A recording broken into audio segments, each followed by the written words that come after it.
Sementara itu pemirsa di Desa Menguitani, Kecamatan Mengui, Badung mengadakan Pekan Olahraga Seni Desa atau Porsenides. Acara dibuka Minggu pagi oleh Camat Mengui dan melibatkan 19 Banjar.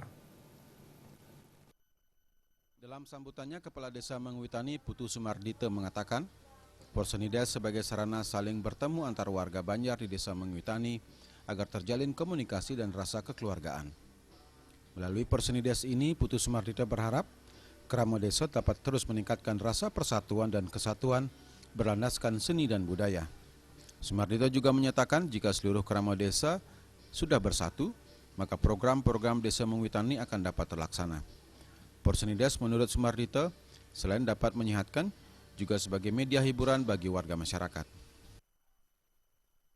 Perlu saya sampaikan, Porsenides ini adalah sebagai wadah kami di Menguitani, masyarakat kami untuk bertemu sebagai ajang silaturahmi. Tentunya ada suatu harapan untuk menjalin rasa persatuan dan kesatuan yang harus kita pupuk. Nah, di sini kita mengusung konsep yaitu melalui Porsenides kita tingkatkan rasa persatuan dan kesatuan berlandaskan seni dan budaya. Artinya apa? Kalau persatuan itu sudah kita bina, tentunya program-program yang kita canangkan di desa ini akan bisa terlaksana dengan baik dan dalam keadaan yang sehat. Tentunya olahraga ini juga yang sangat penting untuk menjaga bagaimana kita bisa stabilitas dalam kesehatan kita. Camat Mengui Jaya Saputra sangat mengapresiasi Porsenides Desa Menguitani ini dan berharap kegiatan ini dapat menjadikan masyarakat cerdas intelektual serta sehat secara fisik sesuai dengan program yang dicanangkan pemerintah Kabupaten Badung, yakni unggul dalam segala hal.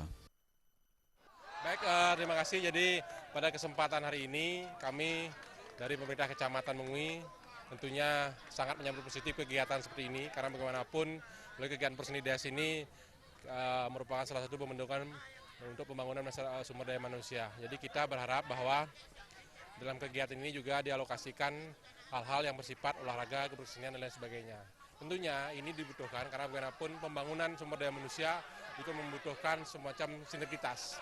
Kita berharap bahwa masyarakat kita akan cerdas secara intelektual, kemudian profesional dalam keahliannya, kemudian tangguh secara mental dan sehat secara fisik. Tendangan bola ke arah gawang oleh Camat Mengui menandai dibukanya Pekan Olahraga Seni Desa Menguitani. Cabang olahraga dan seni yang dipertandingkan serta dilombakan antara lain sepak bola mini, bola voli, lintas alam, gala-gala, serta di bidang seni yakni mencepat dan tari pendek. Porsenides akan berlangsung hingga 17 Agustus 2016. Adi Setiawan, Bali TV.